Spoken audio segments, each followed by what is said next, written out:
창세기 9장 18절에서 29절 말씀입니다. 하나님 아버지, 우리의 생각과 언어가 사람을 살릴 수도 죽일 수도 있는 것을 압니다. 남의 부끄러운 점은 덮고 가리게 하옵소서. 남의 좋은 점은 사람에게 함께 알리고 기뻐하게 하옵소서. 예수 그리스도의 마음을 품고 이웃을 넉넉히 포용하며 용납할 수 있는 심정을 주옵소서. 우리의 능력이 아니라 성령의 도우심과 능력으로 이 일을 감당하게 하옵소서. 아멘.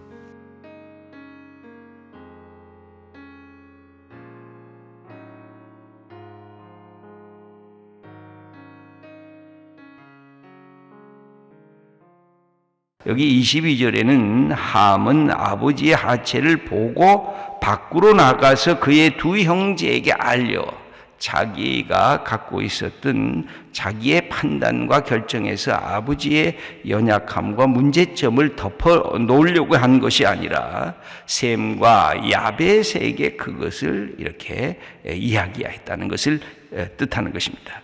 그러면 이것은 아마 우리 아버지 참 문제가 있네, 우리 아버지 못됐네, 우리 아버지가 갖고 있는 연약함에 대한 것들을 드러내기 시작했다는 것입니다. 그럼에도 그과는 반대로 셈과 야벳은 옷을 가져다가 아버지의 이 하체를 덮으면서 보지 않으려고 했다는 이야기를 쓰고 있습니다. 여기서 도대체 누가 잘못한 것이냐? 첫째는 노아가 그동안 갖고 있었던 그 삶에 하나님을 향한 생각들이 루즈해졌습니다. 우리에게 예수를 믿으면서 늘 두 가지가 동시에 있습니다. 이 심정적으로 보면 하나님 긴장이 있습니다. 이 긴장이란 하나님 앞에 두렵고 떨림을 갖고 있는 긴장입니다. 그러나 동시에 평안이 있습니다. 이것은 세상이 주지 못하는 하나님만이 주시는 평안의 모습이 있는 것입니다. 이 두 가지는 함께 어울리는 것입니다. 우리의 삶은 세상에서도 마찬가지입니다. 이 두 가지가 늘 있어요. 긴장과 평안이 동시에 있어야 됩니다. 그런데 평안이 없이 긴장만 있으면 이게 스트레스가 쌓이는 것입니다. 여러분, 인간관계에 있어도 평안이 없고 내가 내 아내를 보고 내 남편을 보는데 긴장만 있으면 이게 얼마나 고통스러운지 몰라요. 이거 친구들을 사귀는데 친구와 만나는 것이 긴장만 있으면, 내가 직장에 나가서 긴장만 있으면 직장 생활 하기가 어려워요. 이 동시에 긴장이 없이 평안만 있으면 내 삶이 그냥 스르르하고 눈 녹듯이 이게 쓰러져 버려요. 이 긴장이 없는 평안함이란 방심하는 모습이 되고 나태하는 모습이 되고, 이것은 나중으로 방종으로 흘러가는 그런 모습이 되어지기도 합니다. 익숙해져 있어서 긴장이 사라질 때 생겨지는 문제가 일종의 내 삶의 욕망과 내 삶의 불평과 내 삶에 갖고 있는 문제점들이 그냥 퍼져나가기 시작합니다. 저는 이 본문을 보면서 노아가 그동안 얼마나 긴장했을까? 방주를 짓는데 사람들은 자기들을 동의하지 않고, 그리고 이것은 자기만의 길이라고 이렇게 했을 때 아마 어마어마한 긴장을 갖고 이 일을 시작했을 것입니다.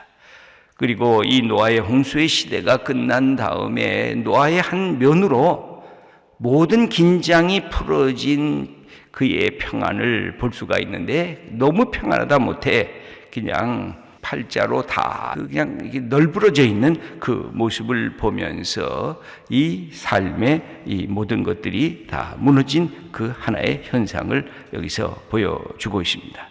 그래서 이 긴장과 평안이라고 하는 것은 우리의 삶에 매주 필요한 것입니다. 이 부부의 관계도 마찬가지예요. 약간의 긴장이 있어야 돼요. 그래야 서로가 조심하고 서로가 위해줘요.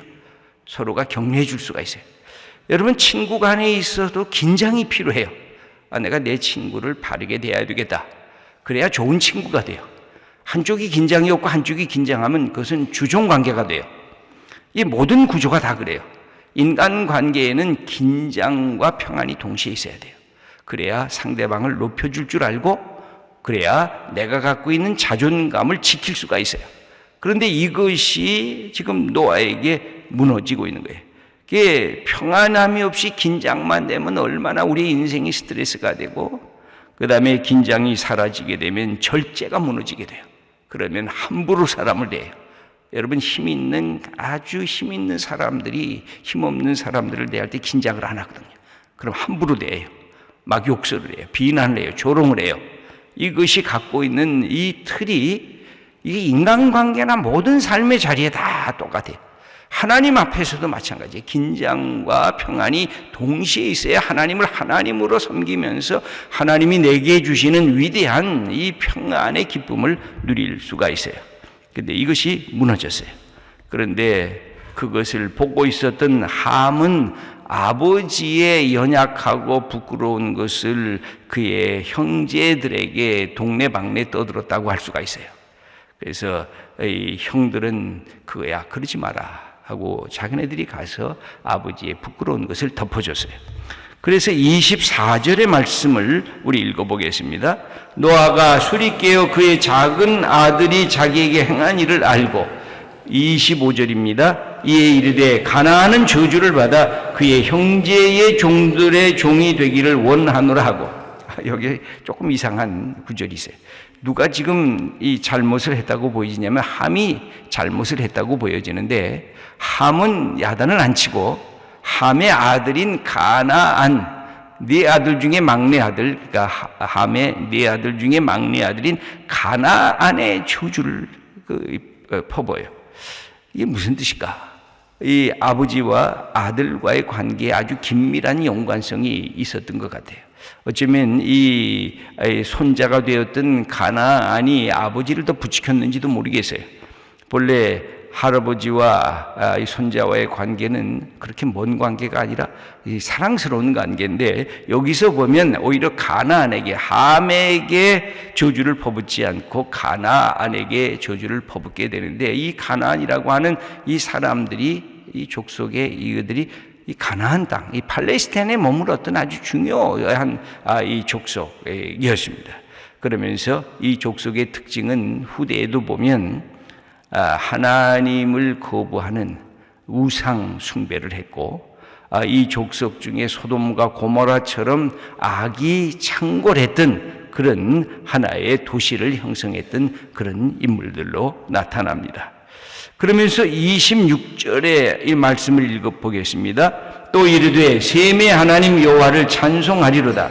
가나안은 셈의 종이 되고, 여기 셈의 하나님 여호와를 찬송하는 것으로 되어 있는데, 셈은 누구의 선조냐면 유대인들의 선조입니다. 그러니까 아브라함의 선조가 셈입니다. 그래서 유대인들은 이 셈의 족속이라고 할 수가 있습니다. 그 다음에 27절의 말씀입니다.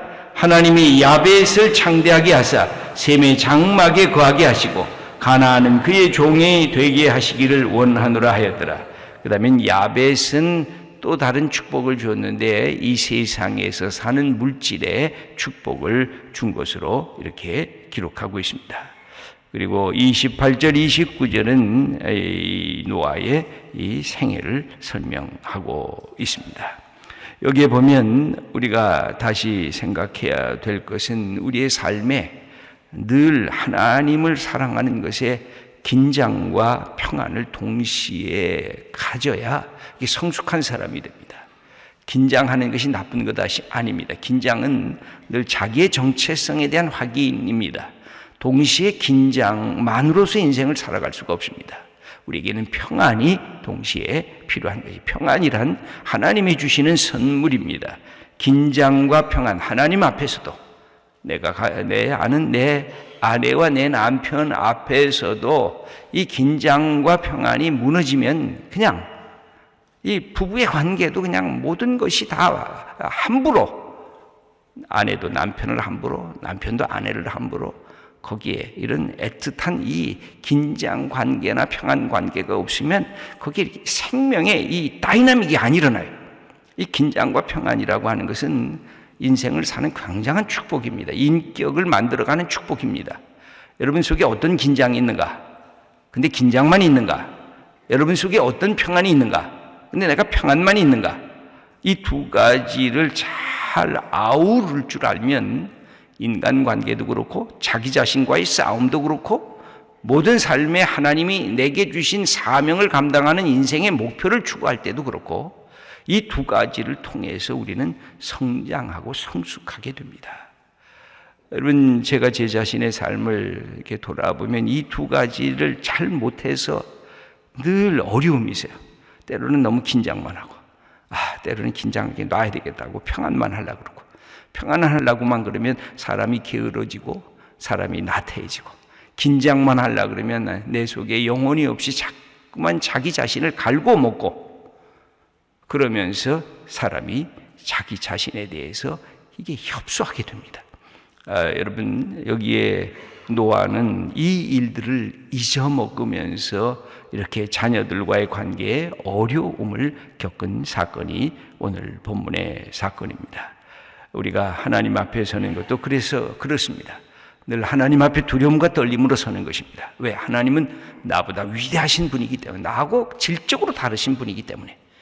그러나 하나님 앞에 설 때 우리는 하나님의 위대한 샬롬을, 나 같은 자를 사랑하시면서 내가 네게 샬롬을 주겠다는 안식을 내 속에 경험하게 될 때 하나님이 너무 좋고 너무 감사하고, 그 하나님 나가 사랑하고 하나님이 나 같은 자를 사랑하는 것이 내 인생의 축복인 것을 경험하게 될 것입니다.